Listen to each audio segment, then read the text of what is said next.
Hello guys, welcome in Saraswati study channel. Guys, आज की जो हमारी वीडियो है वो है क्लास 8 लेसन 2 बिलस्य वाणी न कदापि में श्रुता। इस पाठ का जो शीर्षक है उसका अर्थ है कि बिल की वाणी न कदापि नहीं कभी में मेरे द्वारा श्रुता सुनी गई। तो ये जो पाठ है ये संस्कृत के प्रसिद्ध कथा ग्रंथ पंचतंत्र वहाँ से लिया गया है और इसके लेखक जो है वो मूल रूप से विष्णु शर्मा। इसमें 5 खंड हैं जिन्हें हम तंत्र कहते हैं और इसमें गद और पद रूप में कथाएं भी दी गई हैं जिनके जो पात्र हैं वो मुख्य रूप से पशु और पक्षी हैं। तो ज़्यादा देर ना करते हुए प्रस्तुत है इस पाठ की व्याख्या। कस्मिंश्चित् वने खरन खरै नाम सिंह प्रतिवस्ति सम। कस्मिंश्चित् यानी कि किसी वन में खरनकर ये नाम है सिंह शेर प्रतिवस्ति सम रहता था। स कदाचित इत सत्य परिभ्रमण शुद्धार्थ न किंचित अपि आहारम प्राप्तवान। स कदाचित मतलब कभी वह इत सत्य इधर उधर परिभ्रमण घूमते हुए शुद्धार्थ शुद्धा मतलब भूख से आर्त पीड़ित हुआ न किंचित अपि और कुछ भी आहारम प्राप्तवान न मतलब उसे वो इधर उधर घूमा और घूमते हुए जो है वो उसे भूख लगी लेकिन उसे कुछ भी आहार नहीं प्राप्त हुआ। ततः उसके बाद सूर्यास्त समय एकाम महतीम गुहाम दृष्ट्वा स अचिन्त्यत। उसके बाद सूर्यास्त के समय एक महतिम मतलब बड़ी गुफा को दृष्टवा देखकर स अचिन्त्यत उसने सोचा नूनम निश्चय से एतस्याम गुहायाम रात्रौ को अपि जीवे आगच्छति। नूनम मतलब निश्चय से इस गुफा में रात्रौ रात्रि में को अपि कोई जीव आगच्छति आता होगा। अतः इसलिए अत्र यहीं निगूढ़ मतलब छिप भूतवा कर तिष्ठामि यहीं छिपकर ठहरता हूँ इति इस प्रकार उसने किया। इतस्मिन् अंतरे इसी बीच अंतरे मतलब बीच गुहाया स्वामी गुफा का स्वामी दधिपुछ नाम श्रृंगालय समागच्छत। दधिपुछ नाम का जो गीदड़ था वो आया। स च यावत पश्यति और वह यावत जैसे ही पश्यति देखता है तावत तो सिंह पद पद्धति गुहायाम प्रविष्टा दृश्यते।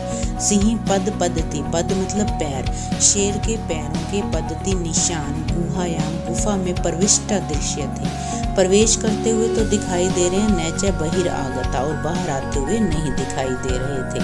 श्रृंगालय अचिन्त्यत गिदड़ ने सोचा अहो अरे विनष्टो असि मैं तो मारा गया हूँ। नूनम निश्चय से अस्मिन बिले इस बिल में सिंह है शेर अस्तित्व है।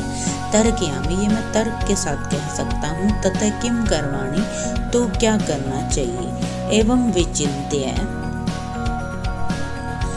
विचिन्त्य दूरस्थ रवम कर्तुम आरब्ध है। ऐसा सोचकर दूरस्थ दूर से ही रवम मतलब चिल्लाना कर्तुम शुरू कर दिया। भो बिल किम न समरसी अरे बिल क्या किम न समरसी समर मतलब याद करना कि क्या तुम्हें याद नहीं है। यत की मया मेरे द्वारा तव्या सह तुम्हारे साथ समय कृतो अस्ति समय का मतलब होता है शर्त की शर्त की गई थी। यत की यदा अहम बहिर आगत है कि जब मैं बाहर से प्रत्यागमिष्यामि लौटूंगा तदा तब त्वम माम आकारिष्यसि कि तुम मुझे बुलाओगी। यदि तुम माम न आह्वयसि कि यदि तुम मुझे नहीं बुलाती हो तहिर तो अहम द्वितीयम बिलम यास्यामि तो मैं दूसरी बिल में चला जाऊंगा। इति ऐसा इस प्रकार उसने कहा। अथ उसके बाद एतत् श्रुत्वा यह सुनकर सिंह अचिन्त्यत शेर ने सोचा नूनम निश्चय से एषा गुहा ये जो गुफा है स्वामी ने सदा समाहवानम करोति कि अपने स्वामी को हमेशा बुलाती है।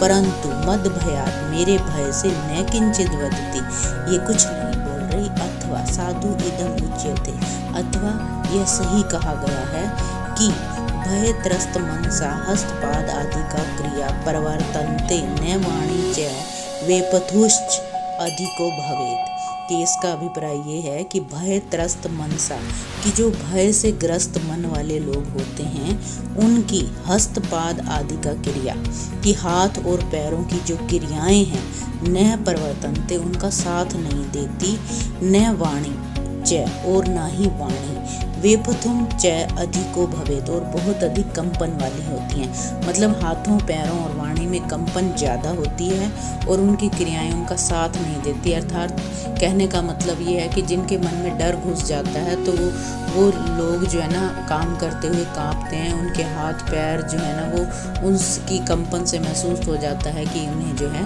किसी तरह का डर है।